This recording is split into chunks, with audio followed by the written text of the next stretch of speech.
Welcome to the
Welcome back from Mentor English. Today the topic is ELT in Pakistan, especially importance of English language in Pakistan. Of all the languages in the world today, English deserves to be regarded as a world language. If I would like to say the language of the planet, it would not be wrong. It must be right. It is the world's most widely spoken language. It is the common means of communication between the people of different nation. One person out of our four on earth can be reached through English. Randolph Kirk point us there are now something like 250 million people for whom English is the mother tongue or first language. If we add to this the number of people who have a working knowledge of English as a second or foreign language, we raise the total to 350 million. A very important reason of reading English as a word language is the word's knowledge is enshrined in English. Countries in Asia and Africa that were till recently under the British rule get their scientific knowledge and technological know-how from the English books.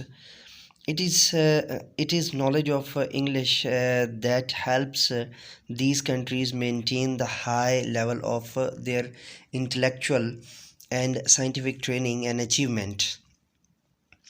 Apart from apart from apart from British colonies, there are other countries like Japan, Korea, etc. In etc. in Asia, and some of the European and Latin American countries where also English is taught as a second or third language purely out of utilitarian consideration, that is to say almost the word over whether as mother tongue or as a foreign language, English is behind used one way or another. This fact more than an other thing merits English merit English the status of a world language. Already English has been accorded this status by the world because it is the language used in international conferences and in forms of the United Nations organization.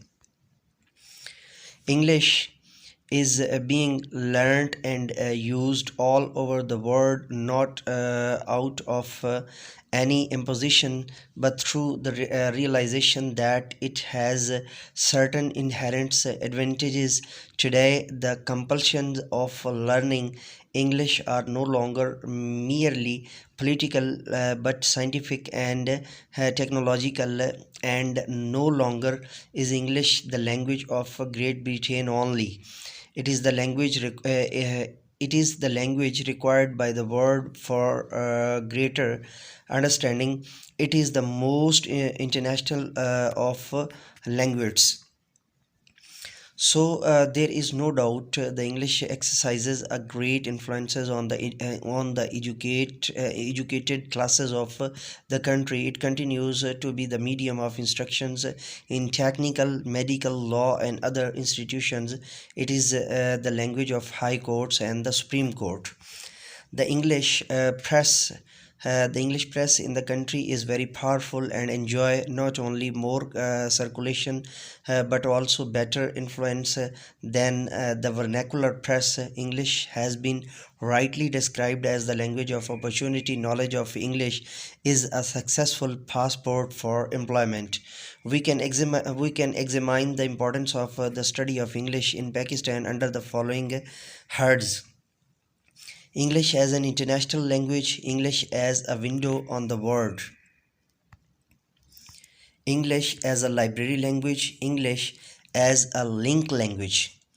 The status of English in Pakistan, the use of English in Indo-Pak subcontinent started as a historical political accident, but now it is become an economic academic reality. The need for English as a language of opportunity and development has been pointed out by several educational commissions and expert bodies as a constituent from time to time to examine and define the role of English in our country. Unfortunately, the status of English in our country has become a controversial one. There are people who favor the retention of English for its practical utility. On the contrary, there are certain sections, pockets that are inimical to English and wants to do away with it. English is the language of administration. Pardon me. English is the language of administration and a compulsory subject at school college level. It opens the door of employment. A person who does not know English is not considered educated in the true sense of the word. Knowledge of English is must to climb is must to climb the social climb is quite in English Pakistani accent, but the accurate according to British and American is climb with B, silence of B. Climb the social ladder. Speaking has become a fashion, if not a craze. The increasing awareness of the importance of in the world compels us to learn it for our specific purposes and for widening our intellectual horizon. Our aim in teaching English to our student is to enable them to use English with ease and comfort, to use it both instrumentally and integrativity. Sorry, pardon me. Instrumentally and integratively. These integratively They should be able to speak and write English effectively and to have access to reach scientific and technical knowledge tried in the English language. It will enable them to maintain the high level of their intellectual and scientific technological training and achievements. Conditions under which English is taught. English is taught in Pakistan under conditions which are far from satisfactory. Some of the weaknesses in our program of teaching English are discussed below. Number one, Point number one, lack of a clear cut policy. It is admitted on all hands that the standard of English has gone down in our school and colleges. One of the reason for the decline in the standard is the lack of a clear cut policy regarding the place of English in the school curriculum. Educationists, politicians, and journalists express different views on the place that English should be given in Pakistan. Views expressed outside do have their impact in the classroom. It is time to lay down a clear cut policy regarding the place of English in school and college curriculum for an effective study of the language. Point number two, little understanding of aims. Unfortunately, the average teacher of English loses sight of the aims of teaching the language in his day-to-day work. All that he remember is that his aim is to enable his pupil to get through the examination. He enables them to master answers of some set questions important from the examination point of view. The result is that the language is not taught as a skill subject as it ought to be taught, but as a knowledge subject.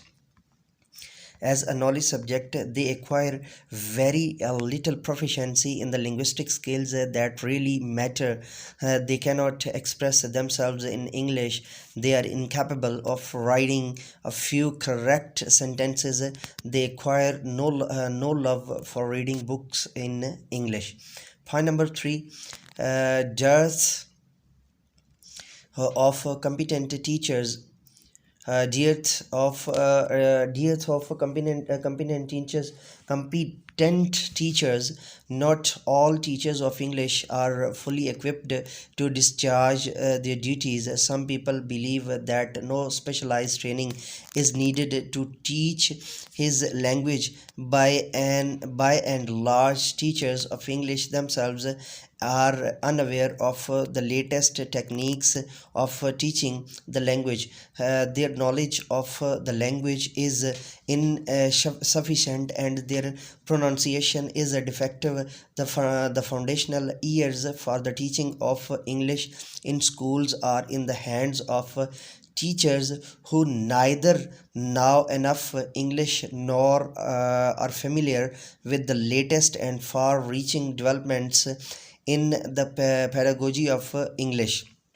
There is a grave shortage of trained and fully qualified teachers of English at almost all stages of the educational system.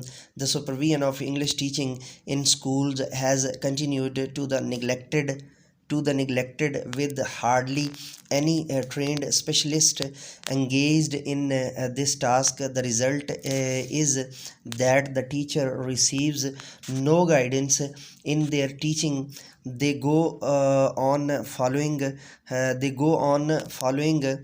traditional methods of teaching the language.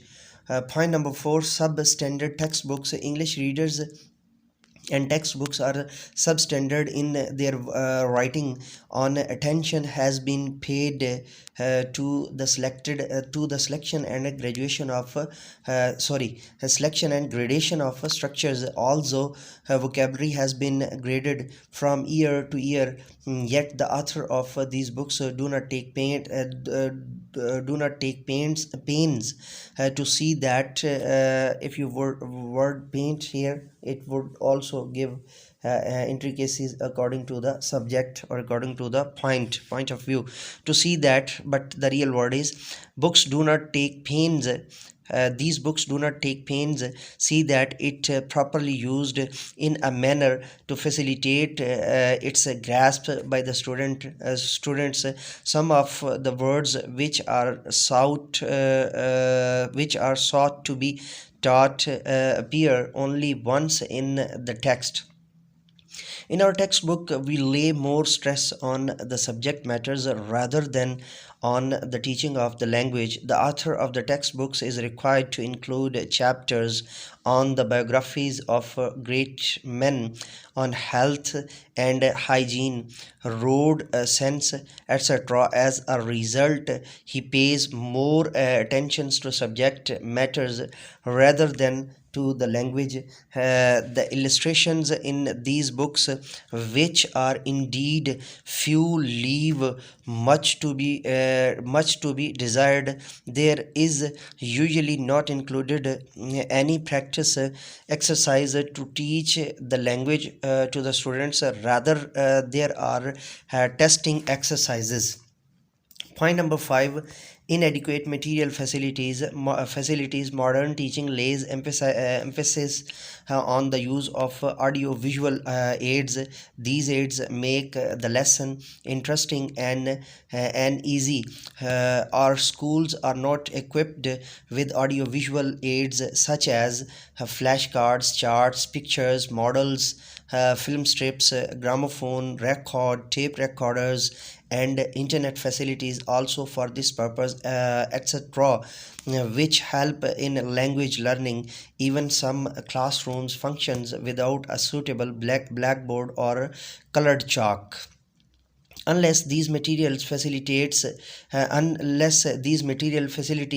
are provided, the quality of English teaching cannot be raised.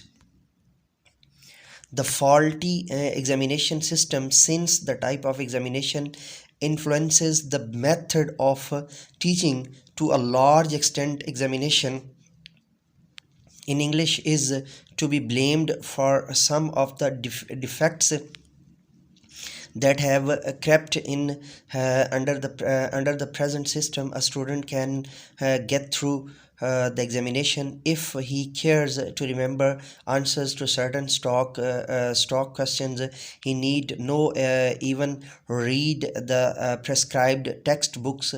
The result is that although a student succeeds in the examination, yet he and no practical command of the language. He can neither speak correct English nor write it. The standard of spoken English in schools is deplorably low and let me repeat it. Standard of spoken English in school is deplorably low, and one of the reason for this that there are no oral tests. One of the things that may be suggested in this regard is the introduction of oral test to raise the standard of the pupils. Point number 7, the large classes. Thanks to population explosion, classes have become overcrowded, leaving no scope for individual attention. It is not unusual to come across a class as large as 60 students. Besides, many people come from families with no traditions of learning. The number of periods allotted to the teaching of English has been drastically curtailed to make room for the study of some other subjects that have been introduced at the school level. Point number 8, the psychology of changing behavior. It is difficult to change behavior. Changing one's behavior involves changing one's pattern of thinking, and this is not easy to discover. To change one's view of learning requires a flexibility that everyone does not have. An authoritative tool of an English teacher marks the beauty of his new techniques of teaching. Mr. Ronald Mackin's paper on the teaching of English in difficult circumstances is of special relevance to the teaching of English in Pakistan. He says the old-fashioned types of benches and desks which restricts movement, the bad light, the noise from neighboring classes, which may be separated from them by nothing more than a bamboo screen, insufficient provisions for their subject in the timetable, lack of aids of all kinds, interfaces from parents or dominating conservative headmasters, and finally the requirements of an examination system which place a premium on the written language and consequently seems to favor the grammar grinder of the old schools. uh, Next point, methods of teaching English. That is another also drastic point. The translation method, which is most wasteful, is still followed in majority of schools. Oral work, which is the soul of any good method, is neglected. There is no oral practices on the part of the students, as a result of which they cannot construct a few sentences of English of their own accord.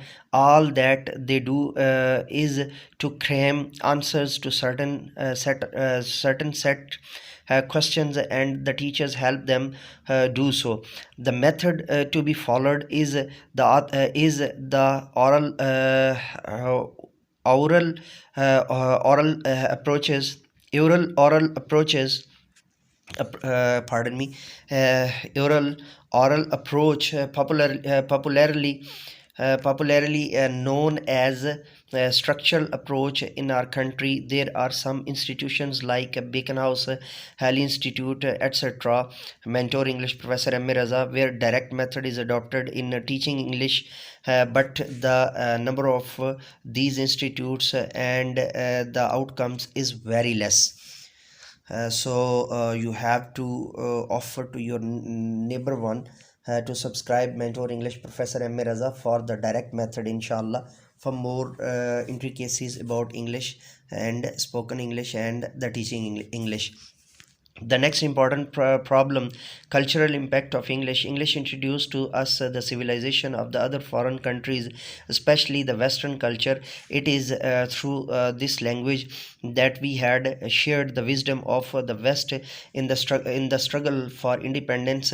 English played a significant role in bringing together our national leaders from various regions of the country, enabling them to share their thoughts in it, as movement for the preservation of minor or weaker languages in Europe. Tell us, if a child is told that his or her language is inferior, the message being conveyed is that he or she is inferior. In short, one is giving a negative imagine to children by telling them that the cultural capital the possesses is not capital at all, but a stigma and a handicap. This makes children reject an aspect and essential. In first n, I have silent the d as the particular spoken or linguistic point of view, and the second n is a uh, ending or joining word, and an essential one as that of their legacy, history, culture, and identity. What is created is culture. Shame, being ashamed of one's own true identity. Incredibly, in sorry, incidentally, the poor and less powerful classes, gender, and communities have always been ashamed of aspect of their identity. It is the fact that the lower castes not only accept lower social status but look down upon people lower in the social scales. scale and even upon themselves. That is why when people became literate and rose in affluence uh, affluence and power, they left their communities and even started using names of groups with the higher social respect. Here social respect here the number of sheikhs and the other categories, Sayyid, Mughal and Pathan, increased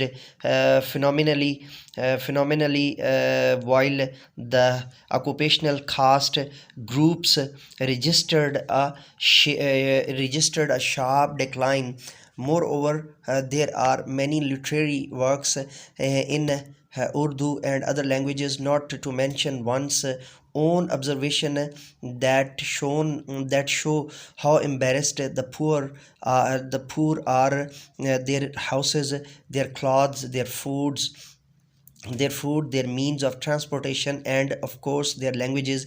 In short, the reality constructed by the rich and the poor alike conspires to degrade, embarrass, and oppress the less powerful, the less affluent, and the less gifted of the human race.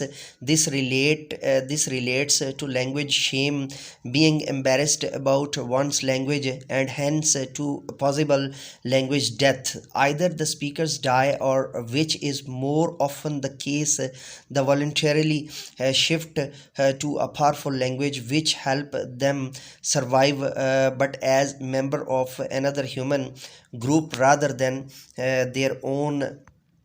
In Pakistan, as brought out earlier, the linguistic hierarchy or hierarchy, both you can pronounce, is as follows: English, Urdu, and local languages in the northwest frontier post, NWFP or Khyber Pakhtunkhwa and Sindh. However, Pashto and Sindhi are seen as identity markers and are spoken informally. In Punjab, unfortunately, there is widespread culture shame about Punjabi patrons, teachers, and the peer group combined to embarrass students about Punjabi. In all of the elitist English medium schools the author visited, there were policies forbidding students from speaking Punjabi. If anyone spoke it, he or she was called Phendu, rustic, village yokel, and or a village jackal, and made fun of. Many educated parents speak Urdu rather than Punjabi with their children.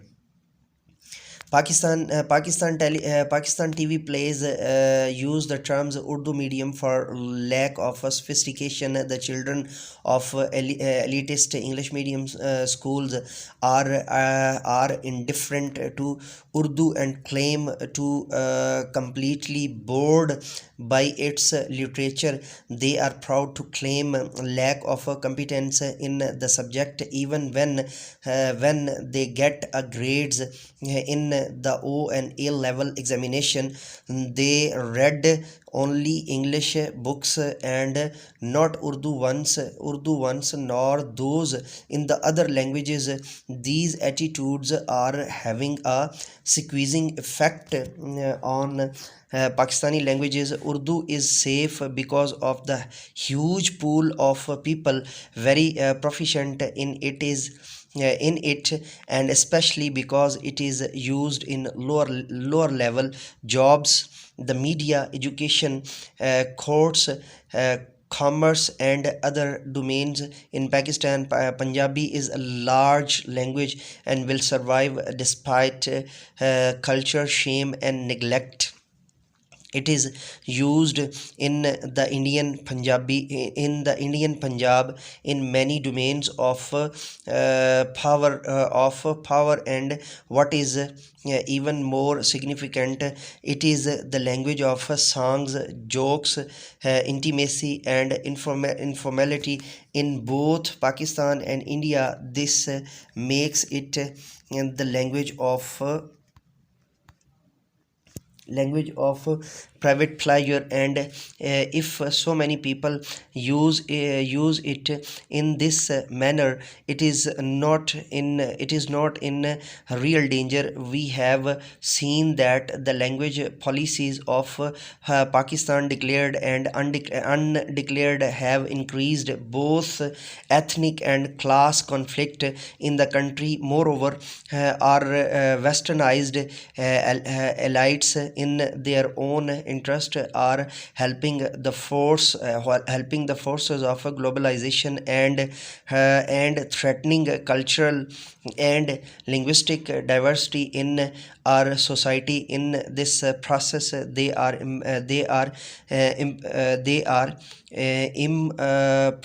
impoverishing the already poor, and creating much resentment against, I'll repeat it, and creating much cut it in during the dating, creating much resentment against the oppression and injustice of the system. English highlights its own culture, which is doing great harm to our own. The purity of our national identity is losing its status. Student now more about Halloween, bonfire balls, Saint Valentine's Day, etc., than their own festivals. Conclusion: uh, both globalization both globalization and the continuation of colonial language policies by the government of Pakistan have increased the pressure of English on all other languages, while this has also created an increased awareness of language rights and movements to preserve languages. It has generally resulted in more people learning English in Pakistan. This means that the poor are under more pressure than before, because they cannot afford expensive schools that sell English at exorbitant rates. As such, linguistics globalization is anti-poor, pro-elitist, and exploitative. While it may not be possible to reverse the trend of globalization, it is possible to promote the concept of additive bilingualism rather than subtractive bilingualism. This means that we should add to our uh, repertoire of languages to gain power, while rating skills and pride in our own languages. In order to do this, the state and our education system should promote the concept of linguistic rights. So, dear students, dear teachers, and dear watchers, dear subscribers. So, next in my next topic, I will definitely conclude the summary points of this. And now we have got this particular phenomena about ELT in the feature or the future of ELT in Pakistan, and the problems and the kayans and the pre-kayans and methodologies and pedagogies, and all the intricacies according to this particular situation, according to this particular phenomena, and according to this particular problem. And here I would like to request you that if you want the ELT model in Urdu, then must subscribe our channel Mentor Urdu for the services of Urdu language, Murshid Urdu Professor MA-Raza, and also subscribe and hit the bell icon. And let me go now and say with me, do something more for humanity, do something more for knowledge and practices. Have a good day. I'm gonna record it right now and put it for with the previous lecture. No, that is not a very big part to create a separate lecture. Welcome back, dear viewers. So we are going to discuss the points in the same lecture. Following are the summary points of the unit.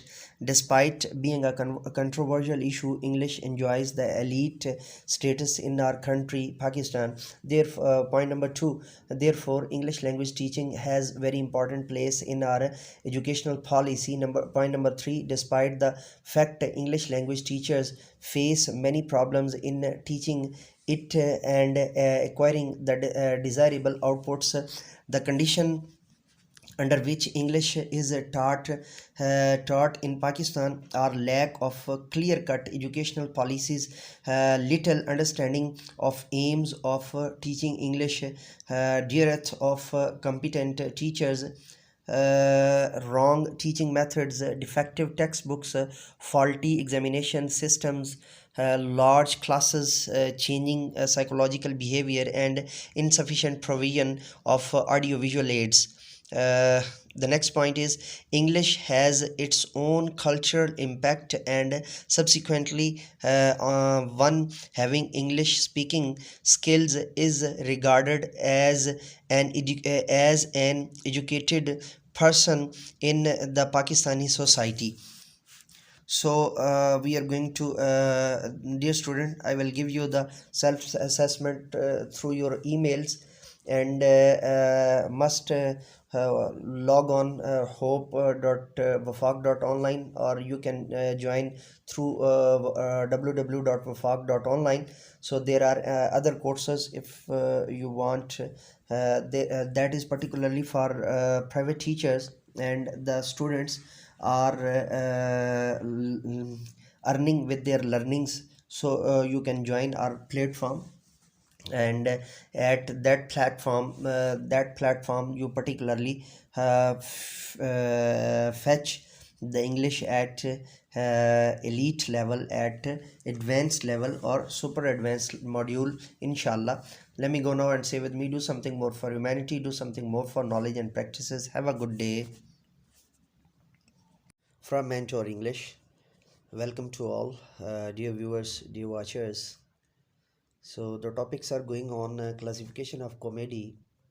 So today we are going to discuss comedy of humor, a form of drama which became fashionable at the very end of the 16th and early in the 17th century, so called because it presented humorous characters whose actions in terms of medieval and Renaissance theory of where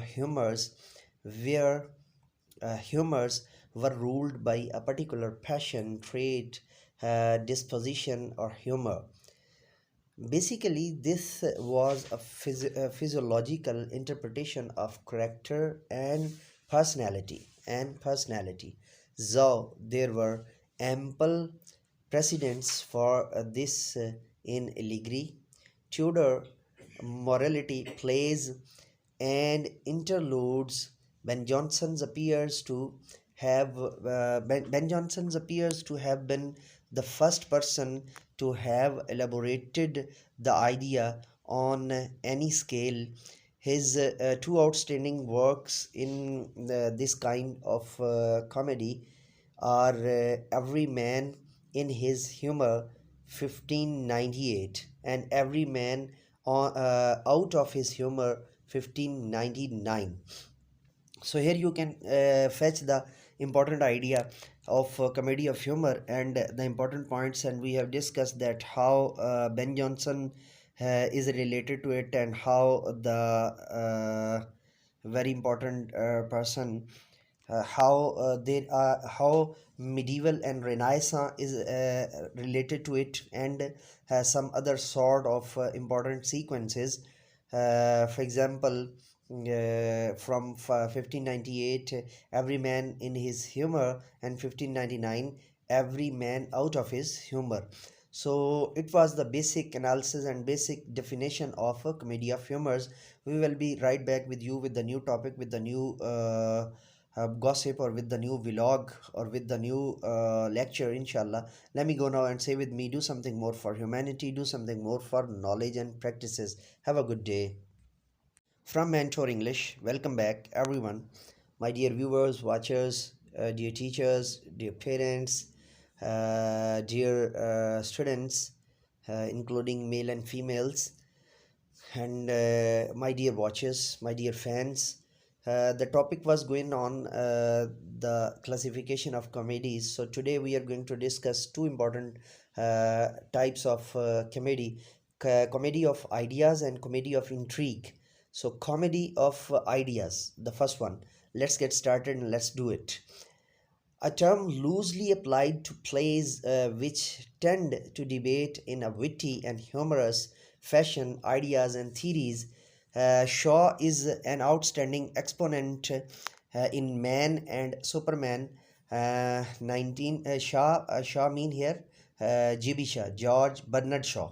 Shaw mean George Bernard Shaw.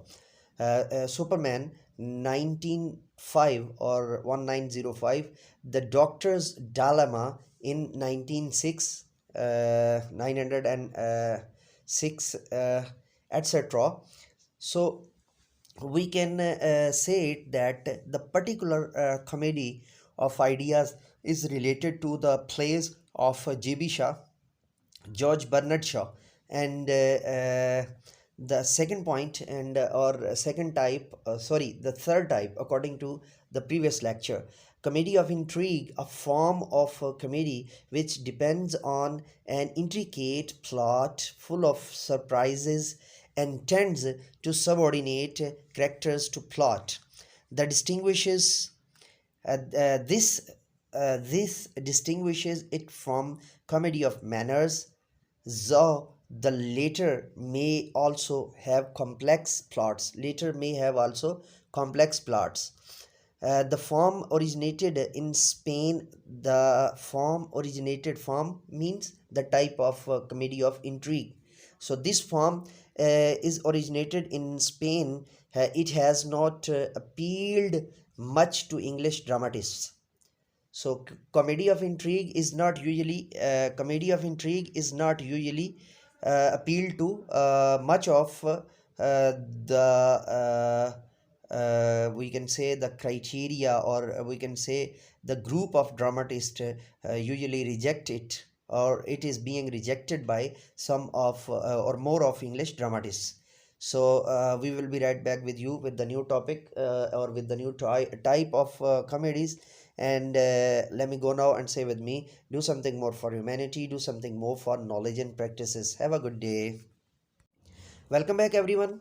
Today we are going to discuss as previous topic of the classification of comedy, and today the topic is that comedy of manner. So let's do it and let's get started. This genre has for its main subjects and themes the behavior and deportment of men and women living under specific social codes. It tends to be preoccupied with the codes of the middle and upper classes, and is often marked by elegance, wit, and sophistication. In England, Restoration comedy provides the outstanding instance, but Shakespeare's comedies Love's Labour's Lost, 1595, and Much Ado About Nothing. I'm going to silent the G because Americans usually silent the G in every ending form or in every gerund or in every past participle or present participle. 1598 to 1599 are also comedies of manners. Sheridan, the school for scandal 1777 or 1777, and Oscar Wilde's Windermere, Lady Windermere's fans 1892, a woman of no importance and the importance of being earnest 1895, the most important comedy work, most important play by the Oscar Wilde, which is being used in all Pakistani universities for MA English, rest now in BS English. The importance of being earnest by Oscar Wilde are other outstanding examples of the genre. Laterally, some of the drawing room some of the drawing room comedies of Somerset Maugham might be classified. So these are the important definition of comedy of manners in short. So we will be right back with you with the new type of comedy. So before going, I would like to request you that subscribe and hit the bell icon. And if any one of your relative is searching for Urdu literature or Iqbaliyat or the literature of Urdu according to the classical eras, for example, classical Urdu, neoclassical Urdu, or modern Urdu, then must subscribe our channel Murshad Urdu. The channel handle is Mentor Urdu, and if you are searching for the logic in Urdu, philosophy in Urdu, or the classical Islamic sciences or classical Islamic diniyat in Urdu, then subscribe our channel Jame Darul Shaykhul Islam. So let me go now and say with me, do something more for humanity, do something more for knowledge and practices. Have a good day. Welcome to the whole